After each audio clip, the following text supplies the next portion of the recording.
나오는 기사들을 보면서 포인트를 좀 잡아야 되지 않을까 해서 오늘 나온 기사들 중에 읽을 만한 기사들, 이렇게 한 번씩 살펴볼 만한 기사들을 제가 조금 이제 스크립을 좀 해놨습니다. 차분히 하나씩 좀 보겠습니다. 네.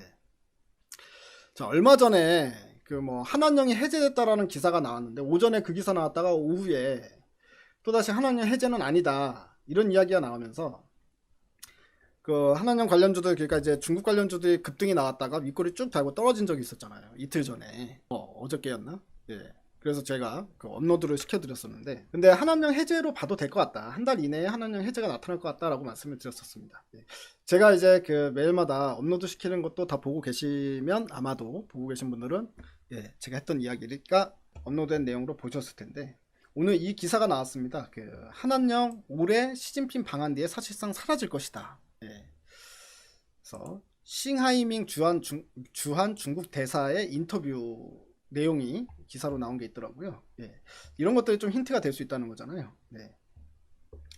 보면 시진핑 주석의 한국 방문 뒤에는 한중 관계는 폭발적으로 성장 발전할 것이다.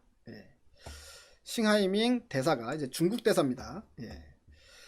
주한 중국 대사관인데, 이 대사가 인터뷰에서 그렇게 말을 했습니다. 그리고 시 주석의 방안은 커다란 사변이다, 이렇게 표현하면서 폭발적이란 단어를 두 번이나 거듭 강조하면서 이야기했다. 한마디로 양국 관계가 급격히 개선될 것이다. 본인은 이렇게 본다라는 거죠. 이 사람입니다. 이 사람, 사진 보이는 사람. 이 사람이 이제 시 주석은 올해 방한하나요? 라고 이제 물어보니까 방문 의사는 계속 있다. 근데 코로나 때문에 시기를 특정해서 얘기하기가 힘든 것 뿐이다. 그래서 결국에는 적당한 시기에 서로 오갈 수 있는 좀 편한 시기에 시 주석이 오시지 않을까, 이렇게 생각한다. 그럼 올해를 넘길 수도 있겠네요. 코로나19 상황이 뭐 이제 진정돼도 전 세계적인 상황을 봐야 되니까. 근데 이제 이 대사관은 저는 그렇게 생각하진 않습니다. 올해는 넘기지 않을 것 같다라는 이야기죠. 그래서 그 중국에서 슬슬 나타나고 있는 한한령 해제에 대한 분위기, 이 분위기가 결과적으로는 공식적으로 한한령 해제는 아니죠. 아니라고 기사가 이미 나왔고, 그렇지만 시진핑 주석이 방한을 하는 그 시기 전후가 결과적으로 완벽하게 해소가 되는 그 시기가 될 것이다 라고 이야기를 하고 있는 부분입니다. 그래서 뭐 이런 기사가 나온 거 보면은, 제가 지난번에도 그 업로드 시킬 때 말씀드렸던 것처럼 정치적으로 어떻게 보면 시진핑 주석이 사면초가 있는 상황이라고 봐요. 저는 이제 트럼프도 사면초가 있는 상황이고 시진핑도 사면초가 있는 상황이라고 보는데, 그 결과는 이미 그 둘이 수년간 본인 스스로가 지 무덤을 팠다라고 생각합니다. 트럼프도 지금 거의 떨어진 게 거의 기정사실화 될 정도로 바이든한테 상당히 크게 밀리고 있는 상황이거든요. 그리고 이제 와서는 트럼프 본인도 뭐 기사를 보니까 이 뉘앙스 자체가 어느 정도 인정을 하는 분위기로 이제 접어들었다. 본인이 질 거다라는 걸 인정하는 분위기로 접어들었다라는 기사도 봤습니다. 이제 결국에는 그 둘이 그동안 얼마나 전 세계를 엉망으로 만들어놨습니까?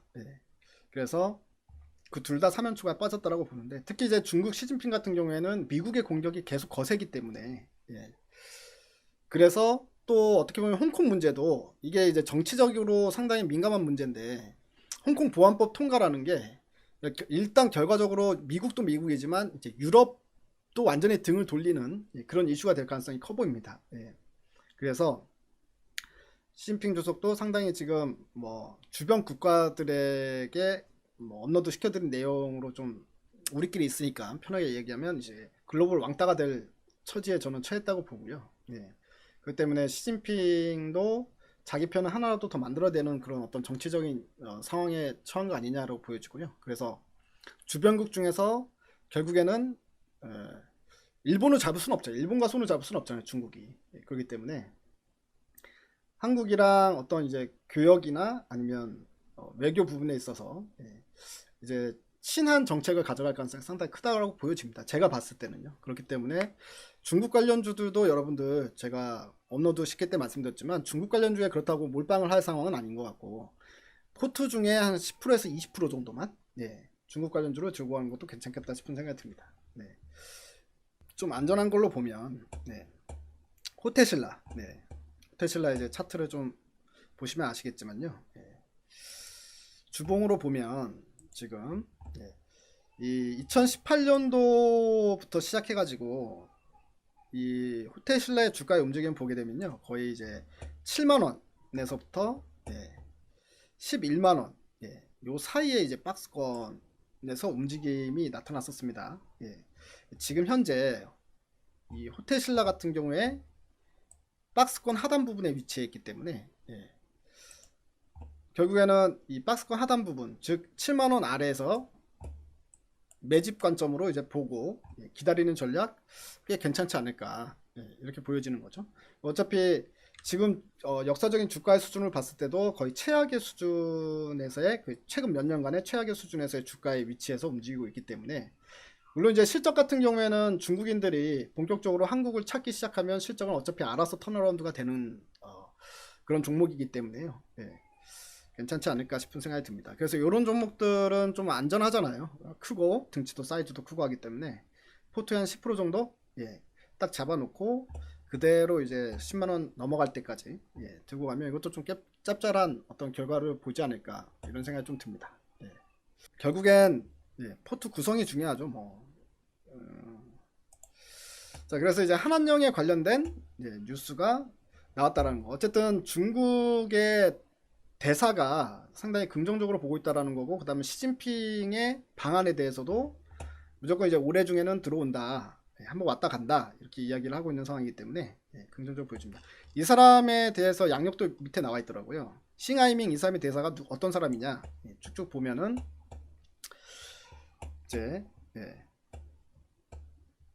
34년 동안 외교관으로 근무를 한 그 기간 중에 4년 4개월은 몽골 대사를 했었고, 그거를 제외하고는 전부 다 남한이나 북한에서 대사를 했던 사람이다. 그래서 어떻게 보면 남한하고 북한 전문가라고 볼 수가 있는 사람인 것 같고요. 예, 남한에서 9년 4개월 동안 대사를 했고, 북한에서는 5년, 예, 외교부 15년 등 30년 가까이 한반도 업무를 담당했던 사람이다. 예, 그래서 이 사람이 이제 한국말도 잘한다, 한국어 상당히 유창하다, 예, 한국어 유창한 대사 중 한 명이다, 예, 이런 양력에 나와 있는데, 이 사람이면 어떻게 보면 한국과의 어떤 중국과의 관계에 있어서 이야기하는 게 상당히 좀 비중이 있을 만한 사람이다. 예, 이게 좀 평가가 되지네요.